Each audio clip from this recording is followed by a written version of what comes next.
How's it going, YouTube? Sick Eric back again with another video, and today we're going to be doing the OnePlus 7 Pro in 2020 video. I'm going to be giving you my thoughts of this device, how it's held up. This was my favorite device in 2019 going into 2020. Should you still buy it?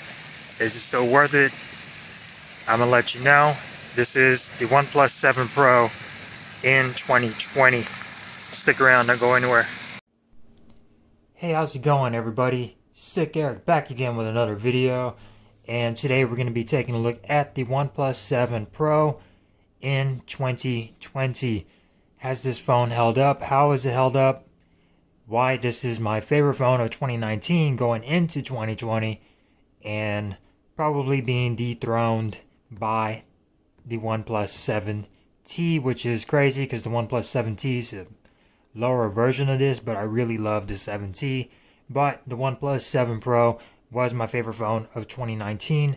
Is it still worth getting in 2020? Let's go ahead and talk about it. So essentially what you get here is a 6.67 inch AMOLED display. It's what OnePlus is calling their fluid AMOLED display, and this thing is absolutely amazing. This is one of the best displays you could find on a smartphone at this price. Samsung, of course, being the best displays around, but what makes this a really great display is the AMOLED and the 90 Hz refresh rate, which is really nice. Most phones are 60. This phone is 90, which makes the scrolling through social media and just your whole interface just really nice and smooth. As far as the way it feels, this thing feels really buttery smooth, and that is one of the reasons why I like this. Another thing that's nice about this display is there is no interruptions on your display. There's no notch. There is no cutout for the camera. Bezels are really slim, as you can see. So it's pretty much all display. It's got curved edges. I could deal without the curves because you get a lot of glare on the sides, especially when you're trying to watch YouTube or something. But it still makes the phone look really nice, and you also get that accidental touches, but really not a big deal. I've used curved screens for a while on Samsung devices, so I'm used to it. But this is a really nice display. You will not be disappointed. It's Quad HD. Really nice display. Colors are accurate and really bright and colorful. Blacks are really deep and nice looking on here. So really nice display. One of the most powerful selling points of this phone. Snapdragon 855.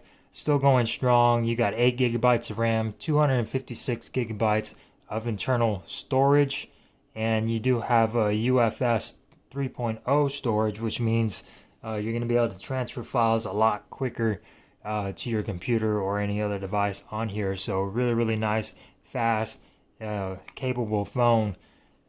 You got stereo speakers on here, which sound excellent. On here, you got a whole bunch of different options as far as Dolby Atmos. You got dynamic movie music, and then you also have a style preference when you have Bluetooth connected to it. You got Bluetooth 5.0, which is excellent. Audio quality on this phone is really good. No headphone jack, unfortunately, but you can get an adapter. I'm using the one from the Pixel devices. Works just great. Of course, OnePlus sells one as well. But yeah, audio quality on here is excellent. Speaker quality is excellent.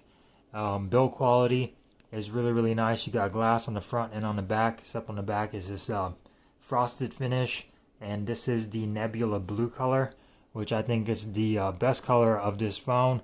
I think there is a gray version and a almond version, but I really fell in love with this color.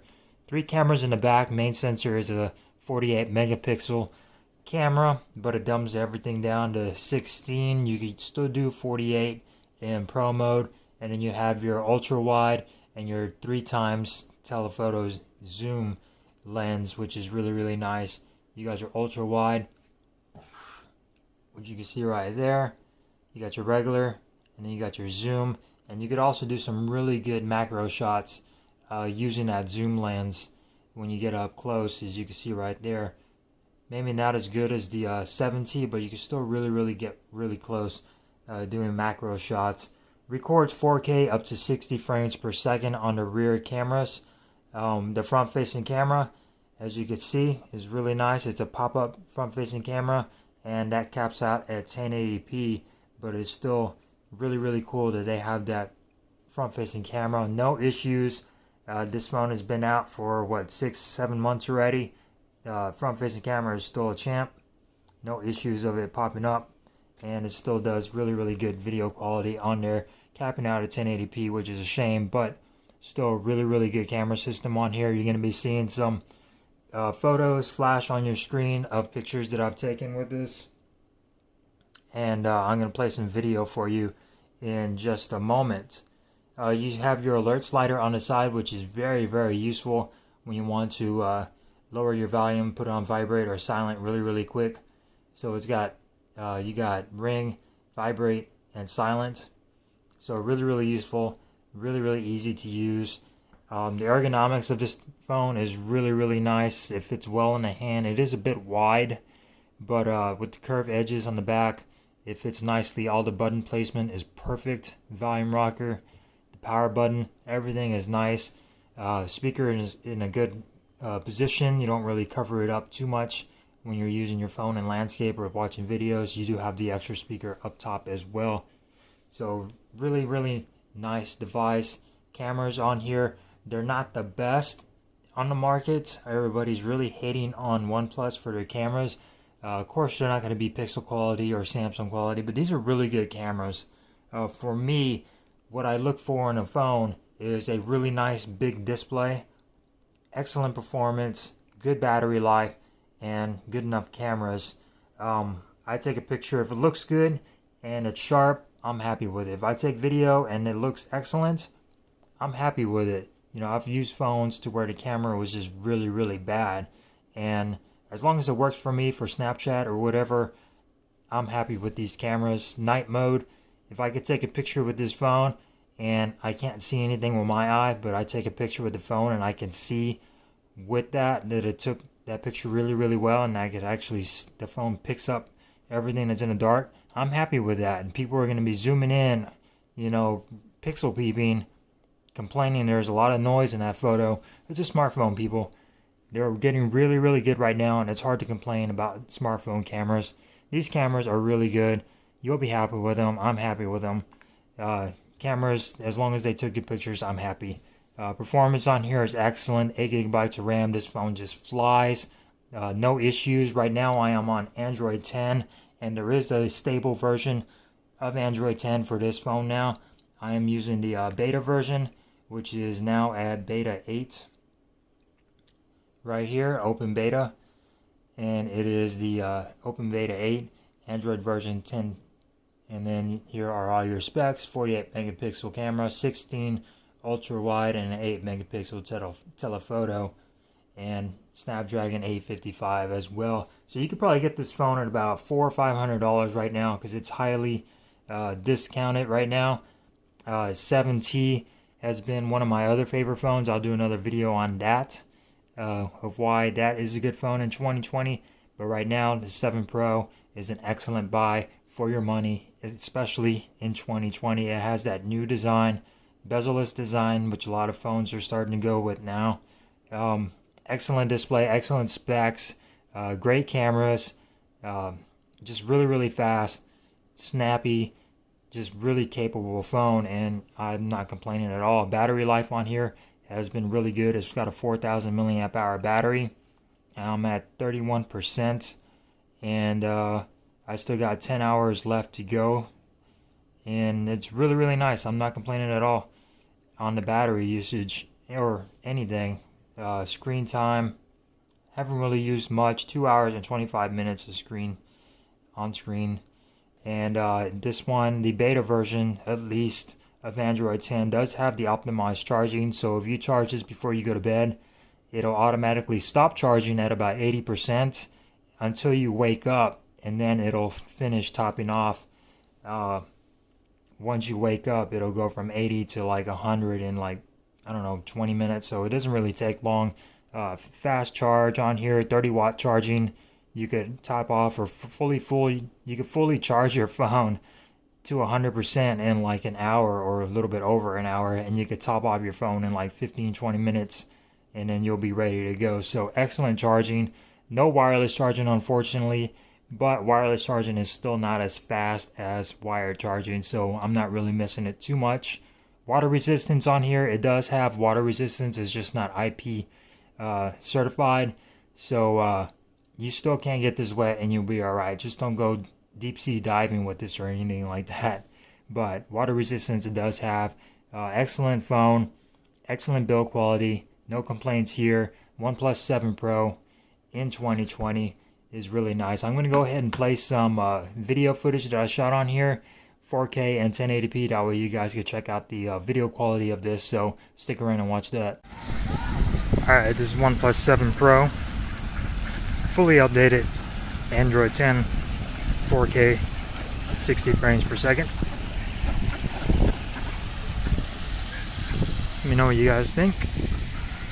4K, 60 frames per second, OnePlus 7 Pro. Check it out. Cameras have really improved on this device with every update. OnePlus 7 Pro, 4K. Alright, this is the OnePlus 7 Pro front-facing camera. Maxes out at 1080p. Let me know what you guys think. I'm walking here. Let me know how it looks. Full, sunny, beautiful day out, as you can see. Really, really nice, beautiful day. Let me know what you guys think of the front-facing footage of the OnePlus 7 Pro. And yeah, front-facing camera, 16 megapixels, 1080p. Hope you enjoy. Alright, so hopefully you enjoyed that little video footage that I shot on the OnePlus 7 Pro. That way you guys could get a understanding on how it takes videos and how it looks in 1080p and 4K. So my favorite phone of the year and going into 2020 is the OnePlus 7 Pro. Should you still buy it right now? Yes, I think you should. It's an excellent deal. You're getting a lot for your money, and it is really, really cheap. Snapdragon 855. Sure, they're about to come out with the 865, but this is an excellent processor. It's fast, 8 gigabytes of RAM, 256 storage, excellent sound quality, beautiful display, nice big 6.67 inch fluid AMOLED display. You cannot go wrong. This phone is fast. Oxygen OS is very customizable compared to Pixel devices. You could customize your accent color. You could customize your tone, do a colorful, light, or dark tone. You could change the shapes of your toggles up here, which is really, really nice. You could change your icon pack. You could change your fingerprint sensor animations. Like, this is more customizable than Google's stock Pixel. So I think Oxygen OS is my favorite operating system other than Samsung right now. But really, really nice, excellent customizable themes on here that you could do on your OnePlus and make it your own. Can't really do that with Pixels. They're pretty much just plain Jane stock Android. So I think a OnePlus is definitely better to pick up if you're not serious about camera quality and taking professional shots with your camera, doing, taking pictures at weddings or some shit like that. This camera would be just fine for you, and this camera is excellent. So definitely better buy than the Pixel 3 especially, or the Pixel 4. Those designs just didn't wow me, and they still come capped out or based at 64 gigabyte storage up to 128, and they're still expensive. So this is a lot cheaper than a Pixel 4 device, and you just get a lot more bang for your buck. So hopefully you enjoyed this video. Give me a thumbs up if you did, thumbs down if you didn't. OnePlus 7 Pro in 2020, definitely a go. Definitely check out this phone. It's really cheap right now. You can pick this up for like $400 or $500, which is excellent for this much power you're getting in a smartphone. So don't forget to subscribe, hit that little notification bell for future notifications on my channel. Peace.